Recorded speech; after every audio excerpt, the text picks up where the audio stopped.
خداوند کے زندہ اور پاک کلام میں سے یرمیہ کی کتاب اس کا 19واں باب۔ خداوند نے یوں فرمایا ہے کہ تو جا کر کمہار سے مٹی کی سراہی مول لے اور قوم کے بزرگوں اور کاہنوں کے سرداروں کو ساتھ لے اور بن ہنوم کی وادی میں کمہاروں کے پھاٹک کے مدخل پر نکل جا، اور جو باتیں میں تجھ سے کہوں وہاں ان کا اعلان کر اور کہہ، اے یہودا کے بادشاہوں اور یروشلم کے باشندوں، خداوند کا کلام سنو۔ رب الافواج اسرائیل کا خدا یوں فرماتا ہے کہ دیکھو، میں اس جگہ پر ایسی بلا نازل کروں گا کہ جو کوئی اس کی بابت سنے اس کے کان بھنا جائیں گے، کیونکہ انہوں نے مجھے ترک کیا اور اس جگہ کو غیروں کے لیے ٹھہرایا اور اس میں غیر معبودوں کے لیے بخور جلایا،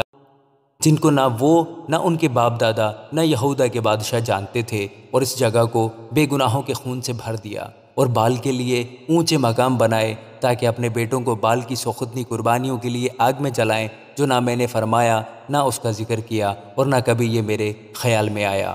اس لیے دیکھ، وہ دن آتے ہیں، خداوند فرماتا ہے، کہ یہ جگہ نہ توفت کہلائے گی نہ بن ہنوم کی وادی، بلکہ وادی قتل، اور اسی جگہ میں یہودا اور یروشلم کا منصوبہ باطل کروں گا، اور میں ایسا کروں گا کہ وہ اپنے دشمنوں کے آگے اور ان کے ہاتھوں سے جو ان کی جان کے خواہاں ہیں تلوار سے قتل ہوں گے، اور میں ان کی لاشیں ہوا کے پرندوں کو اور زمین کے درندوں کو کھانے کو دوں گا،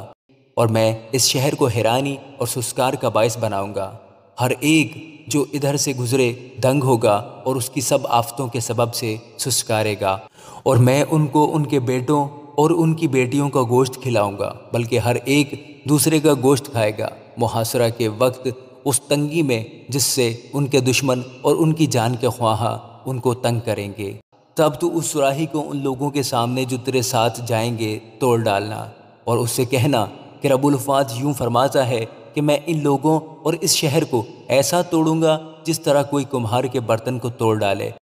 جو پھر درست نہیں ہو سکتا، اور لوگ توفت میں دفن کریں گے